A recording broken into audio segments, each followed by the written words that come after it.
Alors déjà, on compte environ 2 millions d'espèces sur notre planète, mais d'après les estimations, ça pourrait aller jusqu'à 8 à 20 millions d'espèces, voire même plus de 100 millions, d'après certaines études. Toutes n'ont pas été découvertes, d'autres malheureusement ne le seront jamais, mais en tout cas, chaque espèce a son importance dans son écosystème, même si parfois certaines peuvent nous paraître nuisibles.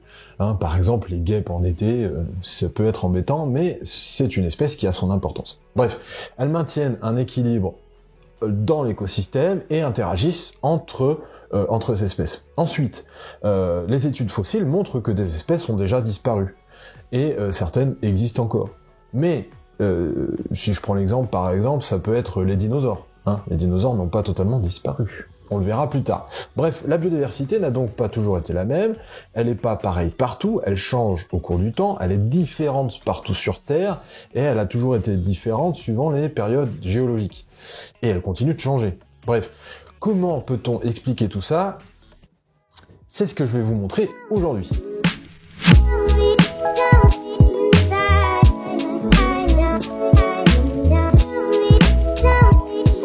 Alors déjà, qu'est-ce que c'est que la biodiversité? Pour commencer, il faut établir ce qu'est la biodiversité.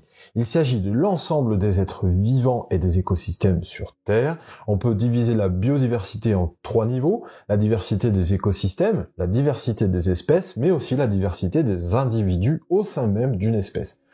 Grâce à la diversité donc des allèles, je vous renvoie à mes autres vidéos pour ça. L'importance des espèces dans les écosystèmes, c'est quoi? Concernant les écosystèmes, il s'agit de l'ensemble des milieux de vie et des êtres vivants qui les peuplent.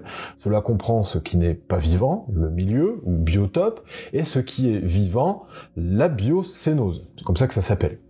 Dans un écosystème, chaque espèce interagit avec une ou plusieurs autres. Par exemple, le lapin mange des espèces végétales, il sera ensuite mangé par un aigle, par exemple. Si une espèce disparaît, soit elle est remplacée par une autre espèce, soit elle laisse un vide, et cela crée donc un déséquilibre dans tout l'écosystème. Par exemple, si les aigles disparaissent, il y aura trop de lapins ou de campagnols, etc. Donc trop de végétaux seront mangés. Donc cela va créer un déséquilibre, perte de diversité végétale, perte de surface végétale importante, etc. Toutes les espèces sont donc différentes, et tous les individus au sein même d'une espèce le sont aussi. Il existe une diversité d'écosystèmes, des écosystèmes forestiers, des écosystèmes marins, ou encore des écosystèmes désertiques.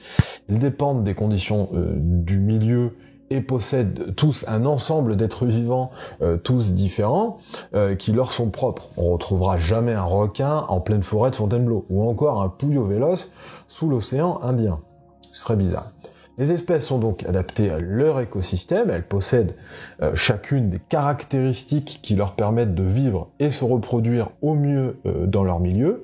Il existe donc une diversité d'espèces parfois très semblables, comme le Puyo véloce ou le Puyo verdâtre, par exemple, les images sont là, mais très souvent complètement différentes. L'aigle de Bonelli ne ressemble pas à un tigre du Bengale, par exemple. Ces différences sont dues à des facteurs génétiques. Chaque espèce possède un nombre de chromosomes qui lui est propre, qui contient un ensemble de gènes que tous les individus de l'espèce possèdent. Un gène ou un ensemble de gènes permettra d'obtenir soit des nageoires, soit plutôt des pattes, soit d'autres vont donner des yeux ou encore des antennes. Bon. Au sein même d'une espèce, chaque gène qu'elle possède dans son génome, le génome c'est l'ensemble des gènes, peut cependant être présent sous différentes formes suivant les individus. Ces différentes formes, appelées allèles, permettent d'obtenir des caractères différents, des poils, des plumes, de différentes couleurs, ou un bec plus ou moins long, une résistance au froid plus ou moins élevée, etc. Une combinaison donc d'allèles donnée permettra d'obtenir une combinaison de caractères qui sera propre à l'individu qui la porte. Tout ceci engendre donc ce que l'on appelle la diversité individuelle. Alors, les individus d'une même espèce se reproduisent entre eux. Ils mélangent leurs combinaisons d'allèles, les uns avec les autres, et créent ainsi une descendance qui aura sa propre combinaison d'allèles qui sera nouvelle. Et tout à fait inédite, qui n'existait jamais, qui n'existait pas avant. Donc, lorsqu'un individu fabrique des gamètes, La répartition donc des allèles dans les cellules reproductrices se fait au hasard, et de même la rencontre des spermatozoïdes, enfin du spermatozoïde et de l'ovule, se fait complètement au hasard. C'est ce que l'on appelle le brassage génétique. Les combinaisons se font aléatoirement. Alors, parfois, chez un individu ou dans une espèce, il y a des nouveaux phénotypes qui vont apparaître. Une couleur de plume, par exemple, qui n'existait pas encore. Très souvent, c'est dû à des mutations, cette fois-ci. C'est des modifications de l'ADN. C'est un peu une sorte de faute d'orthographe dans un gène.